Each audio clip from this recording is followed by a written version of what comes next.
বিকেল গড়িয়ে সন্ধ্যা নামার পর কেবিনে ফিরলাম। হাতে এক গ্লাস হুইস্কি নিয়ে বারান্দায় বসে আজকে সকাল 8:30টায় কেবিন থেকে বের হওয়ার পর থেকে কি কি করেছি চিন্তা করতে লাগলাম। সেগুলো একজন জলজ্যান্ত মানুষকে খুন করেছি, যদিও আমার ধারণা নিখুঁত পরিকল্পনা করে এগোচ্ছি। এসবে আমার কোনো সম্পৃক্ততা কেউ বের করতে পারবে না।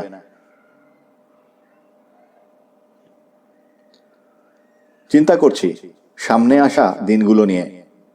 এক চুল ভুল পদক্ষেপ ফেললেই পুরো ছক উল্টে যাবে। এসব 7-5 ভাবতে ভাবতে একটা গাড়ি এগিয়ে আসার শব্দ কানে এলো। ছেদ পড়ল ভাবনায়, ধক করে উঠল বুকটা। এগিয়ে গেলাম। শেরিফ এসেছেন। একটা ড্রিঙ্ক চলবে নাকি বললাম আমি। হ্যাঁ, আজকের দিন খুব খাটুনি গিয়েছে। বাগান পেরিয়ে কেবিনের দিকে এগিয়ে যেতে যেতে বললেন শেরিফ, জিজ্ঞাসাবাদের ব্যাপারটা ঠিক করে ফেলেছি। পরশু থেকে জো তার ছুটি কাটানো শুরু করবেন, তাই আমাদেরকে তাড়াতাড়ি কাজ সারতে হবে। তুমি তথ্য সরবরাহ করবে। তা করা যাবে। সব তো জলের মতো পরিষ্কার, তাই না? প্রশ্নটা করে তাকে বসার চেয়ার দেখিয়ে দিলাম। আমার তো তাই মনে হয়। বসলেন তিনি। দেখেই বোঝা যাচ্ছে বেশ ক্লান্ত, সেই সাথে চিন্তিতও বটে। 2 গ্লাস হুইস্কি ঢেলে তাকে একটা গ্লাস দিলাম। তুমি গ্লেন ক্যাম্পে গিয়ে মিসেস ডিলেনিকে পেয়েছিলে জানতে চাইলেন শেরিফ। তার ফেরার পথে আমাদের দেখা হয় বললাম আমি। নিজের গোফে চিন্তিত ভঙ্গিতে আঙুল বুলাতে লাগলেন শেরিফ। আমার ভেতরটা খচখচ করতে শুরু করেছে। পুরো ব্যাপারের একটা ঝকঝকে ছবি চাই আমি, বললেন তিনি। ডক্টর স্বীকার করেছেন এটা দুর্ঘটনা। তুমি কি বলো? আমার রক্তের ভেতর দিয়ে যেন শিরশিরে ঠান্ডা স্রোত বয়ে গেল। তাছাড়া আর কি? শেরিফের চোখের দিকে তাকানোর দুঃসাহস নেই আমার, তাই ড্রয়ারে সিগারেটের প্যাকেট খুঁজতে খুঁজতে জবাব দিলাম, চট করে সিদ্ধান্তে যাওয়াটা ভালো নয়। তত্ত্ব বলে কোনো ব্যক্তি মারা গেলে 4টি বিষয় মাথায় রাখতে হবে। হয়তো সে প্রাকৃতিকভাবে মারা গিয়েছে, না হয় দুর্ঘটনা, কিংবা আত্মহত্যা, নয়তো খুন। এটা তো অবশ্যই দুর্ঘটনা বললাম আমি। তা ঠিক আছে, দেখে সেটাই মনে হচ্ছে, কিন্তু এটা তো আত্মহত্যাও হতে পারে। আচ্ছা, একজন লোক টিভি সেটের ভেতরে স্ক্রু ড্রাইভার গুঁজে আত্মহত্যা করবে? ভাবা যায়। মানলাম সেটা অস্বাভাবিক, কিন্তু কারো মন যখন আপসেট থাকে, সে যে তখন কি রেখে কি করে বলা মুশকিল। আস্তে করে বললেন জেফারসন, আমার বয়স হয়ে যাচ্ছে, বুড়িয়ে যাচ্ছি। কর্মজীবনের শেষ সময়ে এসে এখন কোনো ভুল করতে চাই না। 50 বছর ধরে মান সম্মান নিয়ে চাকরি করে আসছি। সামনের বছর অবসর নিয়ে নেব। বুড়ো হয়ে গিয়েছি বলে লস অ্যাঞ্জেলেস পুলিশ আমাকে অবসরে পাঠানোর জন্য উঠে পড়ে লেগেছে। ওরা মনে করে দায়িত্ব ঠিকভাবে পালন করার মতো সামর্থ্য এখন আর নেই আমার। এরকম অবস্থায় একটা ভুল করলেই ওরা একদম পেয়ে বসবে। তাদের আমি সেই সুযোগটা দিতে চাই না। আপনি এত চিন্তা করছেন কেন? আমার মাথায় ধরছে না। আমিও এটাকে খুন ভেবেছিলাম, কিন্তু থেমে গেলেন তিনি। কি?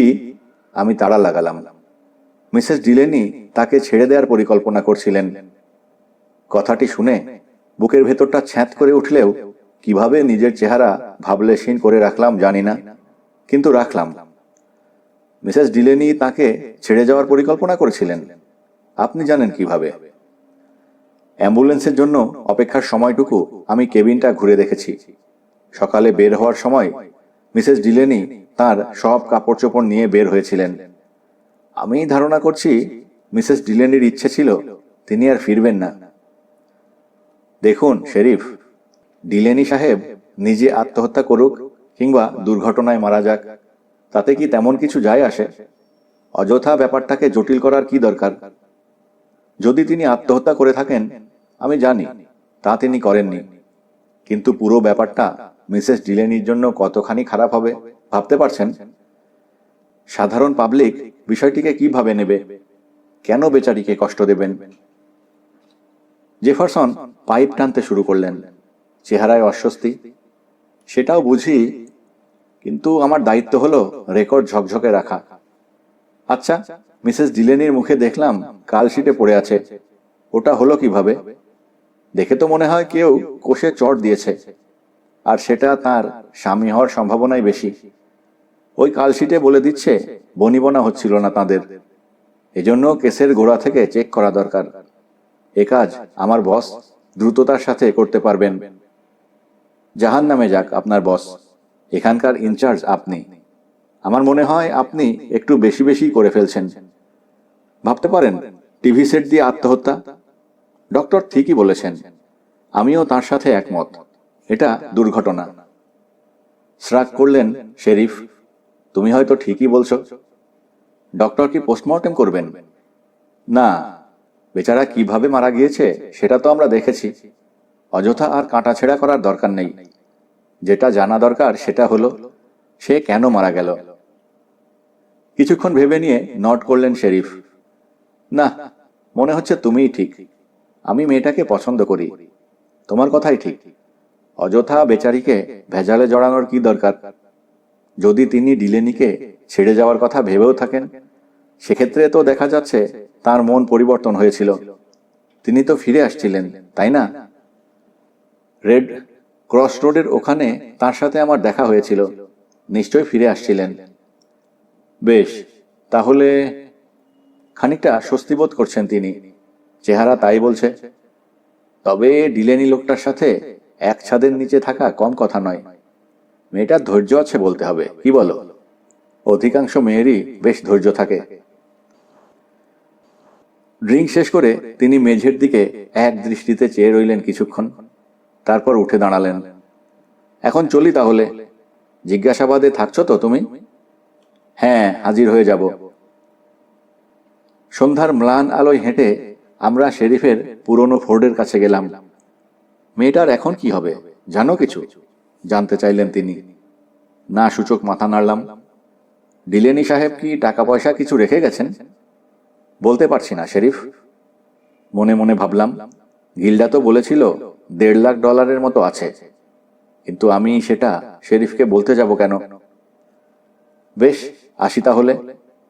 শেরিফ চলে গেলেন। আমিও আমার কেবিনে ফিরে এলাম। গিল্ডাকে ফোন করার জন্য মনটা উসখুস করছিল, কিন্তু আমি জানি এটা বিপজ্জনক হতে পারে। ভাবছি ও এখন কি করছে, কি ভাবছে। এর আগে ও একা একা রাত পার করেছে, আমিও করেছি, কিন্তু আজকের রাতের কথা ভাবতেই মনটা বিষিয়ে উঠল আমার। যখন ভয় আপনাকে ঠুকরে খায়, তখন আপনার সামনে হাজির হয় অন্ধকার, নিশুতি রাত। একাকিত্বের সুযোগ নিয়ে ভয় আপনাকে নাস্তানাবুদ করে। আজ সেই রাত এসেছে আমার। ডিলেনিকে সজ্ঞানে খুন করেছি আমি, তাই ভয় আমাকে ঠুকরে ঠুকরে খাচ্ছে। জিজ্ঞাসাবাদ অনুষ্ঠিত হবে গ্লেন ক্যাম্পের রিক্রিয়েশন হলে। ডজনখানিক লোক উপস্থিত হয়েছে এখানে। এদের হাতে কোনো কাজ নেই, তাই এখানে সময় কাটাতে এসেছে। গ্লেন ক্যাম্পে ডিলেনিকে কেউ চিনত না, তাই তার মারা যাওয়া নিয়ে কারো কোনো মাথা ব্যথা নেই, আগ্রহও নেই। 11টা বাজার 5 মিনিট আগে আমি হলে প্রবেশ করলাম। তার ঠিক 1 মিনিট পরেই গিল্ডা ঢুকলো। দারুণ পোশাক পরেছে সে আজ। দেখতে একদম ঝকঝকে অল্প বয়স্ক তরুণীর মতো লাগছে ওকে। এগিয়ে এসে আমার সাথে একজন ভদ্রলোকের পরিচয় করিয়ে দিল ও। মিস্টার জর্জ ম্যাকলিন, ডিলেনির অ্যাটর্নি। লস অ্যাঞ্জেলেস থেকে ছুটে এসেছেন তিনি। লোকটির বয়স হয়তো 38 হবে। বেঁটে খাটো সাইজের শরীর, চঞ্চল, কালো চোখে ধূর্ততার ছাপ। আমার হাত ঝাঁকাতে ঝাঁকাতে বললেন তিনি, বিচারকের সাথে কথা হয়েছে আমার। মিসেস ডিলেনিকে তিনি ডাকবেন না। সুখবর। আমি তো ভয় পাচ্ছিলাম, গিল্ডাকে জিজ্ঞাসাবাদ করা হলে সবকিছু ভণ্ডুল হয়ে যেতে পারে। যা হোক, এক দুশ্চিন্তা গেল। ঠিক 11টায় হলে প্রবেশ করলেন শেরিফ জেফারসন এবং ডক্টর ম্যালার্ড। ওনারা এসে গিল্ডার সাথে হ্যান্ডশেক করলেন। আমাকে আর ম্যাকলিনকে নড করে বসে পড়লেন যে যার সিটে। জো স্ট্রিঙ্গার বিচারপতি, এই ঘটনার বিচারকের দায়িত্ব পালন করবেন উনি। হলে ঢুকে তিনি রুমের মাঝে থাকা টেবিলের পেছনে থাকা চেয়ারে আসন নিলেন। দেখতে মোটাসোটা, নাদুস নুদুস, বয়স ৭০, চেহারা বুদ্ধিদীপ্ত নয়, বেশ গাম্ভীর্যপূর্ণ। তিনি কার্যক্রম শুরু করলেন। এ পর্যন্ত হাতে আসা সকল এভিডেন্স পেশ করলেন শেরিফ জেফারসন। সেখানে উল্লেখ করলেন মিস্টার ডিলেনির দেহ কোন অবস্থায় টিভি সেটের ওখানে পড়েছিল। আরও জানালেন ডিলেনি কারেন্টে শকে মারা গিয়েছে। এ ব্যাপারে তিনি কোনো সন্দেহ পোষণ করেন না। ডক্টর মেলার্ডও বিষয়টি নিশ্চিত করেছেন। ডক্টর মেলার্ডকে ডাকলেন স্ট্রিঙ্গার। সাক্ষীর জন্য রাখা চেয়ারে বসে বেশ মজা পাচ্ছেন ডক্টর। ওখানে বসে তিনি জানালেন ডিলেনি কারেন্টের শকের কারণে মারা গিয়েছে, এতে কোনো সন্দেহ নেই। পুরো বিষয়টি একটা নিছক দুর্ঘটনা। তিনি কয়েকটি পয়েন্ট পেশ করলেন। ডিলেনি স্টিলের চেয়ারে বসেছিল, হাতে ছিল স্টিলের স্ক্রু ড্রাইভার। এরকম অবস্থায় বিদ্যুৎ পরিবাহী কোনো তারের সংস্পর্শে যে কোনো পালোয়ানও কাবু হতে বাধ্য। কলম খুলে বিজ্ঞের মতো কিছু নোট নিলেন জো। ডক্টরকে ধন্যবাদ দিয়ে আমাকে ডাকলেন। প্রশ্ন ছুড়লেন, মিস্টার রিগ্যান, আমাদেরকে বলুন তো দুর্ঘটনাটি কিভাবে সংঘটিত হয়ে থাকতে পারে? আমি মনে মনে বললাম, যাক বাবা, উনি তো এখনই ঘটনাকে দুর্ঘটনা বলতে শুরু করেছেন। এখন শুধু আমাকে একটু সাবধানে কথা বলতে হবে। স্ট্রিঙ্গারের ডেস্কে এগিয়ে গিয়ে টিভি সেটটির একটি ডায়াগ্রাম এঁকে দেখালাম। ভালো করে বুঝিয়ে দিলাম কিভাবে সাউন্ডের তারে সমস্যা হয়েছিল এবং নগ্ন স্টিলের স্ক্রু ড্রাইভার দিয়ে সমস্যার সমাধান করতে গেলে সম্ভাব্য কোন কোন উপায়ে কারেন্টের শক খেতে পারেন ডিলেনি। এও জানিয়ে দিলাম ডিলেনি ডেমসি ফাইট ফিল্ম দেখতে কতটা উদ্গ্রীব ছিল। সবশেষে বললাম, এরকম হয়ে থাকতে পারে মাননীয় লর্ড, লোকজন না জেনে বুঝে এসব টিভিতে হাত লাগায় আর দুর্ঘটনা বাঁধিয়ে বসে। আর তার উপর মিস্টার ডিলেনি তো স্টিলের চেয়ারে বসেছিলেন, হাতে ছিল ইনসুলেটবিহীন স্টিলের স্ক্রু ড্রাইভার। রক্ষা পাবার কোনো পথই খোলা ছিল না তার। একটু আগে টিভি ডায়াগ্রামের যে ব্লুপ্রিন্ট এঁকেছিলাম ওটা সুন্দর করে টেবিলে পিন দিয়ে গেঁথে দিলাম। এতে স্ট্রিঙ্গারের বুঝতে সুবিধে হবে। পুরো বিষয়টা এভাবে পরিষ্কার করে বুঝিয়ে দেবার জন্য আমাকে ধন্যবাদ জানালেন বিচারপতি। সিটে ফিরে গেলাম আমি। জো স্ট্রিঙ্গার এরপর ম্যাকলিনকে ডাকলেন। যদি তার কিছু বলার থাকে তো বলতে পারে। ম্যাকলিন জানালো তার কিছু বলার নেই। ব্যাস শেষ।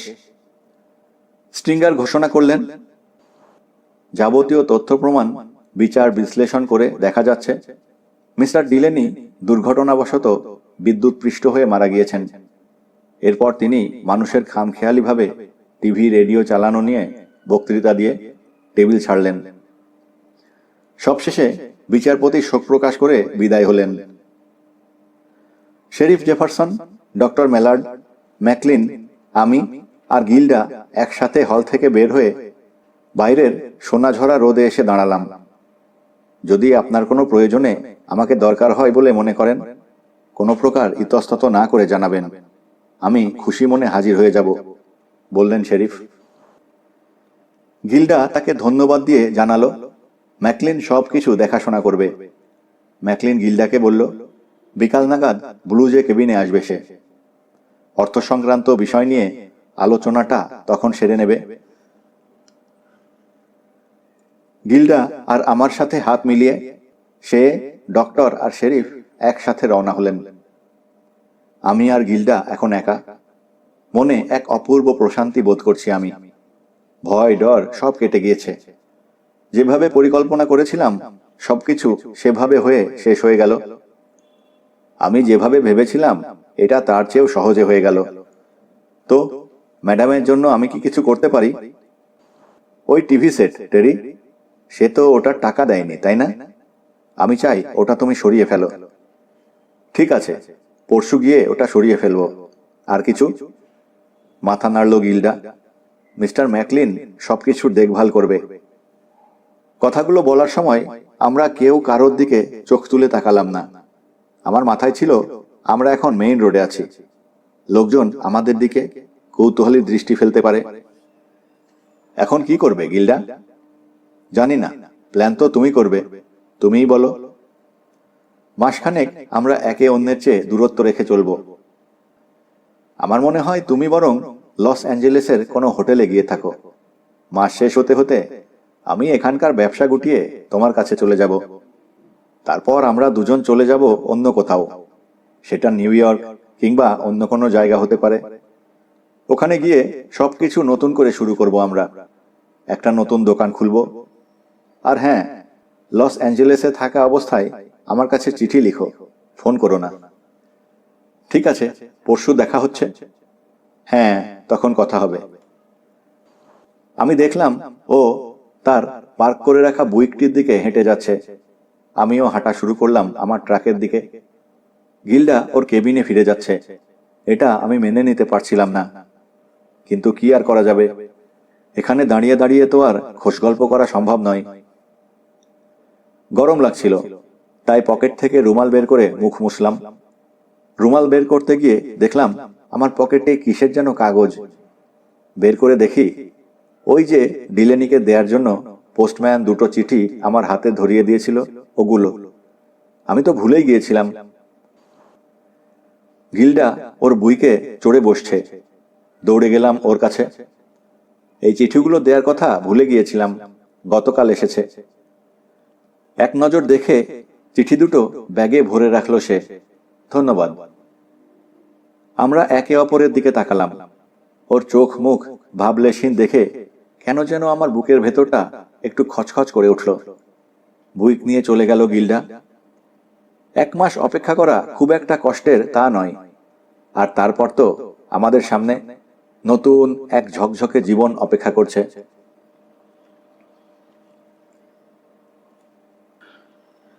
কথা মতো ব্লুজে কেবিনে হাজির হলাম টিভি সেট ফেরত নেওয়ার জন্য। ট্রাক থেকে নামতেই গিল্ডাকে দেখতে পেলাম বারান্দায়। আজ ও কাউবয় শার্ট আর জিন্স পরেছে, কিন্তু ওকে মন মরা লাগছিল। চোখের নিচে খানিকটা কালিও জমেছে। বোঝা যাচ্ছে রাতে ঘুম হয়নি। গিল্ডা বলেই আমি দৌড়ে গিয়ে জাপটে ধরলাম। আমার বুকে ঠেলা দিয়ে নিজেকে সরিয়ে নিল গিল্ডা। এখানে নয় টেরি। ওর মুখ দেখে বুঝতে পারলাম কিছু একটা গড়বড় হয়েছে। জানতে চাইলাম কি হয়েছে। আমার কাছ থেকে সরে গিয়ে বসলো সে। তোমার সাথে কথা বলতে চাই আমি। আমিও বসলাম, কিন্তু কথাটা শুনে ঘাবড়ে গিয়েছি। টেরি, খবর খারাপ। বেশ, বলে ফেলো। আমার কণ্ঠ ফ্যাঁস ফ্যাঁস করে উঠল। কোনো টাকা নেই। অবাক হয়ে ওর দিকে তাকালাম আমি। বলে কি? ওই জিনিসটাই তো চাই আমার। কোনো টাকা নেই? মিস্টার ম্যাকলিন গতকাল এসেছিলেন। উনি ভেবেছিলেন আমি সব জানি। পঙ্গু হওয়ার পর থেকে দুহাতে ইচ্ছে মতো টাকা উড়িয়ে শেষ করেছে জ্যাক। মিস্টার ম্যাকলিন তাকে বারবার সতর্কও করেছিলেন, কিন্তু সে ওসব কানে তোলেনি। এই জায়গার ভাড়াও অনেক।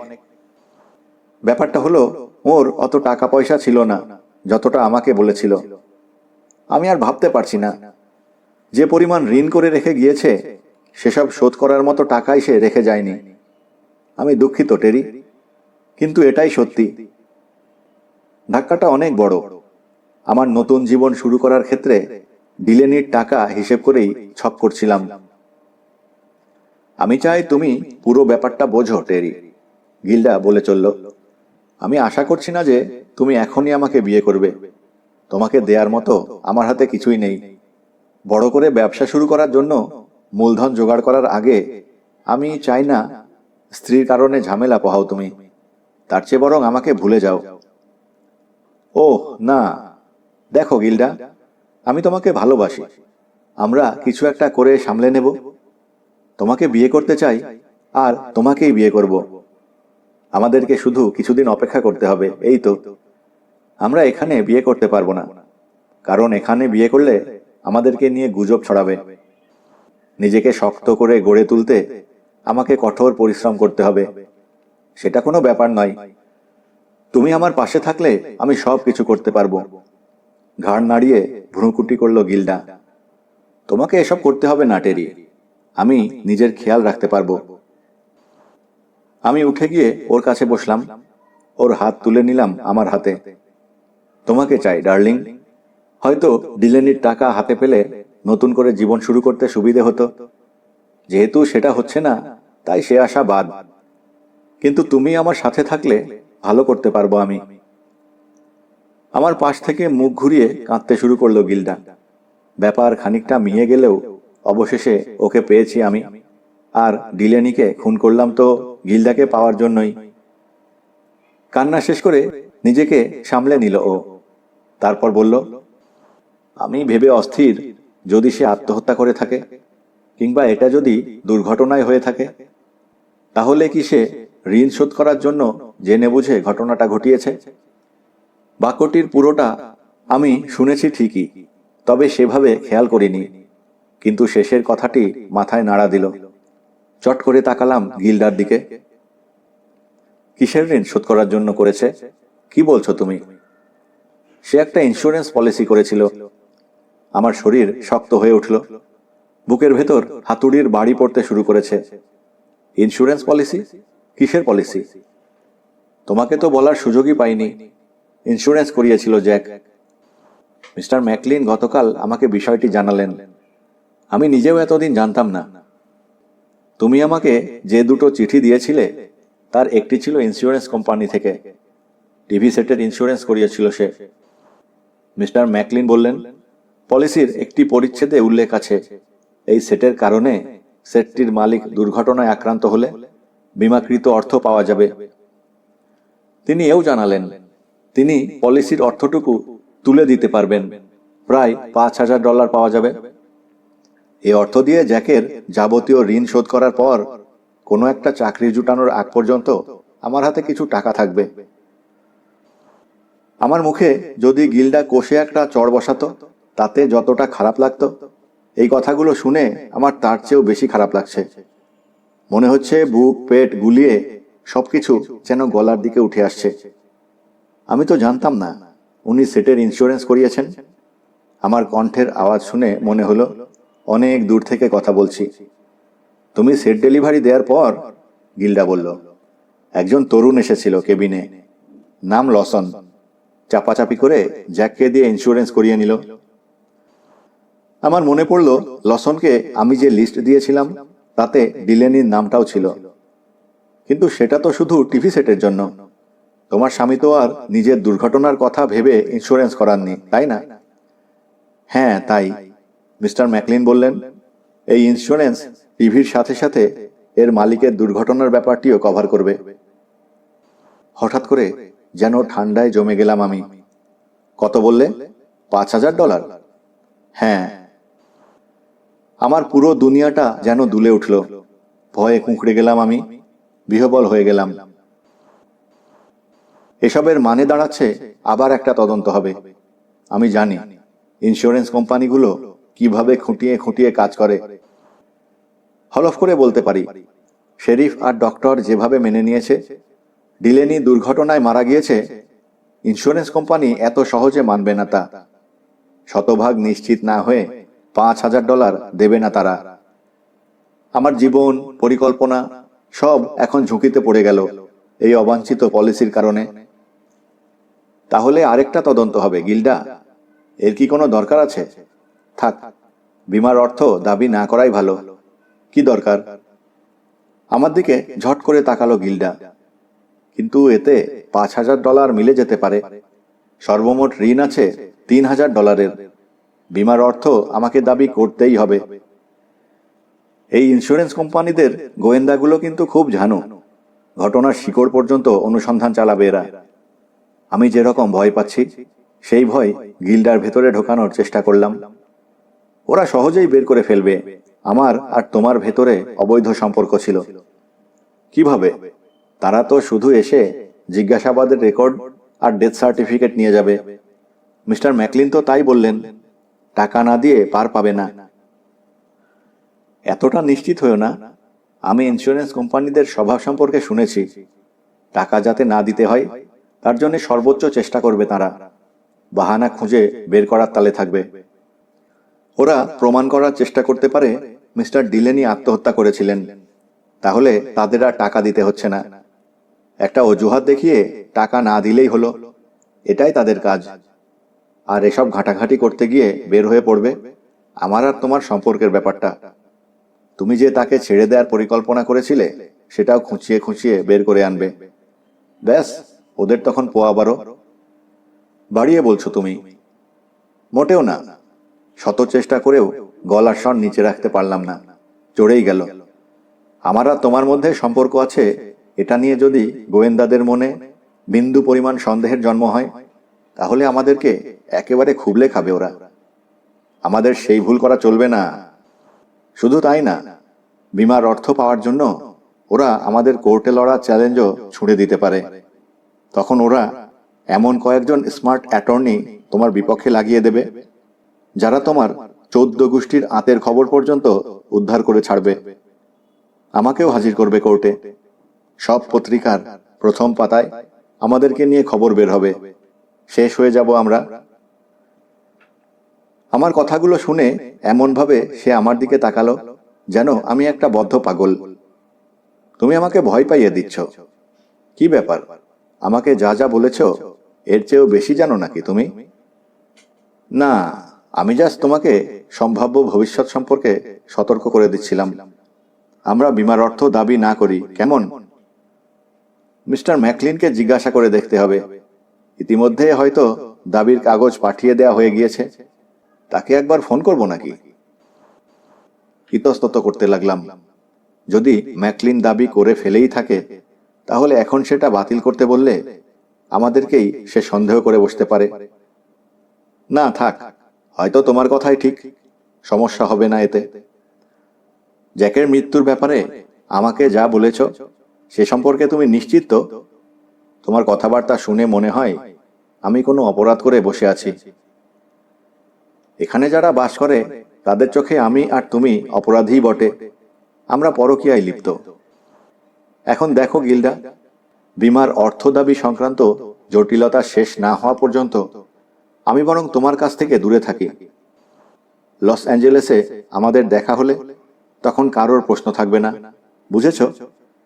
কারণ এখানে থেকে যদি ইন্স্যুরেন্স কোম্পানির গোয়েন্দারা আমাদেরকে একসাথে দেখে ফেলে, তাহলে তারা কেসের সমাপ্তি টানতে বিন্দুমাত্র দেরি করবে না। কিন্তু ডার্লিং, আমি তো কিছু বুঝতে পারছি না, আমরা এত ভয় পাচ্ছি কেন? ওর গলায় অধৈর্যের সুর। আমি চেষ্টা করছি যাতে তোমার নাম পত্রিকায় না ওঠে, তোমাকে বীমার অর্থ থেকে বঞ্চিত করার জন্য ইন্স্যুরেন্স কোম্পানি আমাদের ভালোবাসার ব্যাপারটির সদ্ব্যবহার করতে পারে।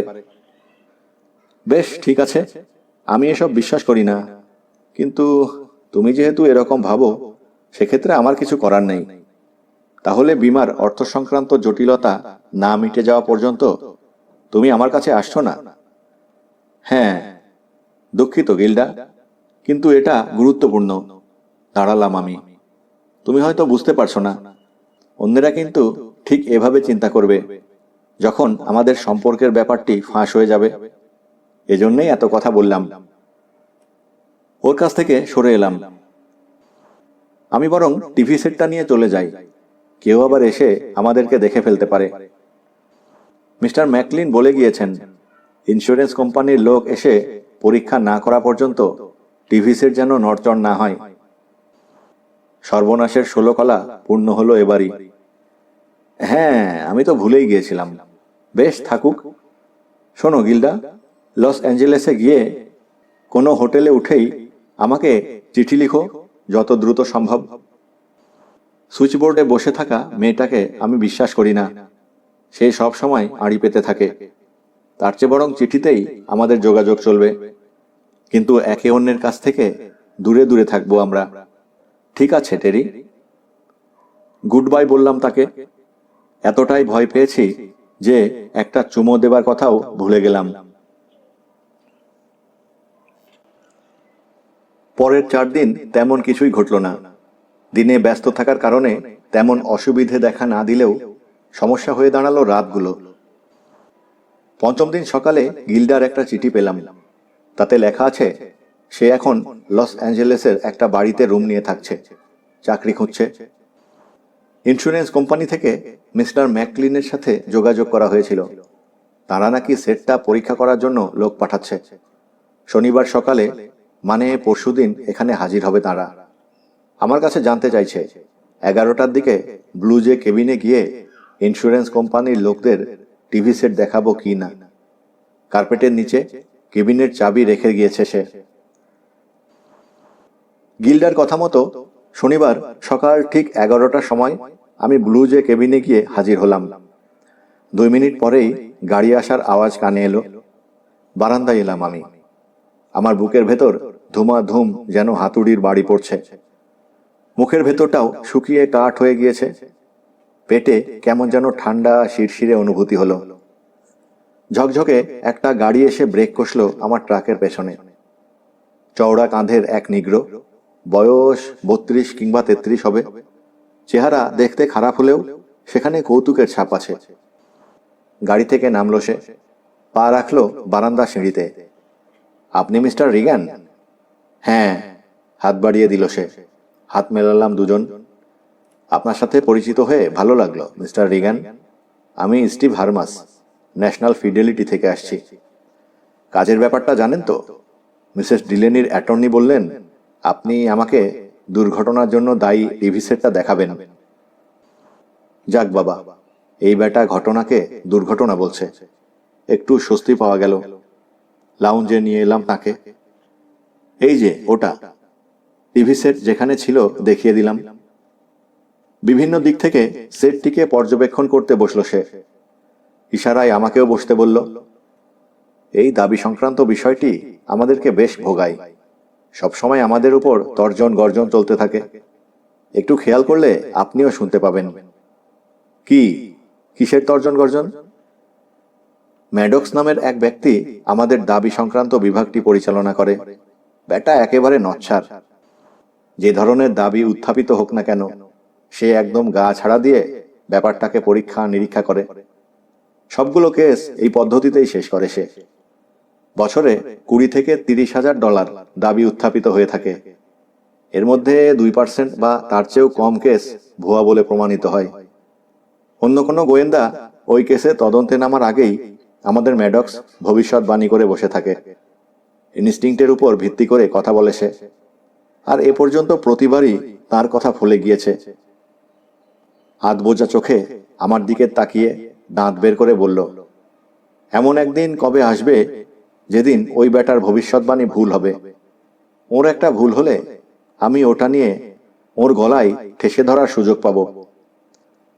চেহারায় কোনো প্রতিক্রিয়া না দেখিয়ে আমি চুপচাপ এসব কথা শুনছিলাম। এই কেসকে ম্যাডক্স ভুয়া মনে করে। আমার উপর বিষয়টির সত্য মিথ্যা যাচাই করার দায়িত্ব পড়েছে। এই কেসে কি সমস্যা? প্রশ্ন করলাম আমি। ম্যাডক্সের ভাষ্য মতে টিভি সেটের কভারেজ বিক্রি করা শুরু করার পর থেকে আমরা এ পর্যন্ত প্রায় 20,000 পলিসি করেছি। সেই রেকর্ড বলছে আমরা ব্যক্তিগত দুর্ঘটনা সংক্রান্ত কোনো ব্যাপারে অর্থ প্রদান করব না। আবার দাঁত বের করে হাসল সে। যে ছেলেটি এই এলাকায় এসে পলিসি বিক্রি করেছে সে নিজে মাতব্বরি করে পয়েন্টটি ঢুকিয়ে দিয়েছিল যাতে পলিসির বিক্রি বেড়ে যায়। আমরা এর জন্য কোনো টাকা দেব না। কিন্তু দেখা যাচ্ছে এই কেসে আপনাদের টাকা দিতেই হবে। শ্রাগ করল সে।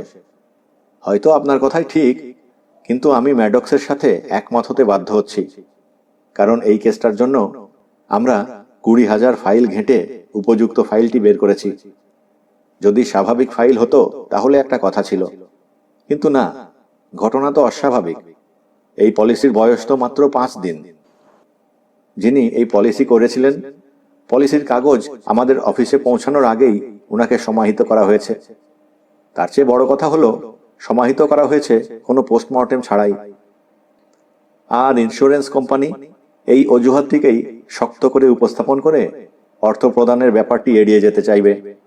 ম্যাডক্সও তাই করছে। কথাবার্তা কেমন যেন লাগছে বললাম আমি। হেসে উঠল হারমাস। সেটের কাছে গিয়ে কেবিনেট খুলে উঁকি দিল। সেট বটে। আপনি ব্যবসা ভালোই বোঝেন মিস্টার রিগান। আমি কিছু বললাম না। আচ্ছা, আপনি তো প্রথমে এসে লাশটি দেখতে পান। হ্যাঁ। বিচারকের দেয়া রিপোর্ট পড়েছি আমি। সাউন্ড কন্ট্রোলের তারের সংযোগে ত্রুটি থাকায় ডিলেনি সাহেব সেটাকে ঠিক করতে গিয়ে 2টি টার্মিনালকে ছুঁয়ে ফেলেন। তাতেই তিনি শকপ্রাপ্ত হন। হ্যাঁ, সেটাই। সে সেটের ওপর ঝুঁকে বসে বলল, কোন টার্মিনাল দুটো ছুঁয়েছিলেন তিনি? আমি তার কাছে গিয়ে টার্মিনাল দুটো দেখিয়ে দিলাম।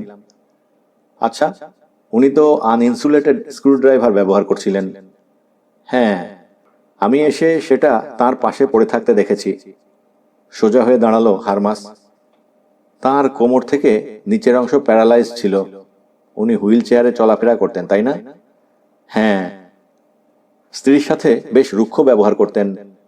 আর যা শুনলাম, লোকটার স্ত্রী নাকি বেশ খাসা।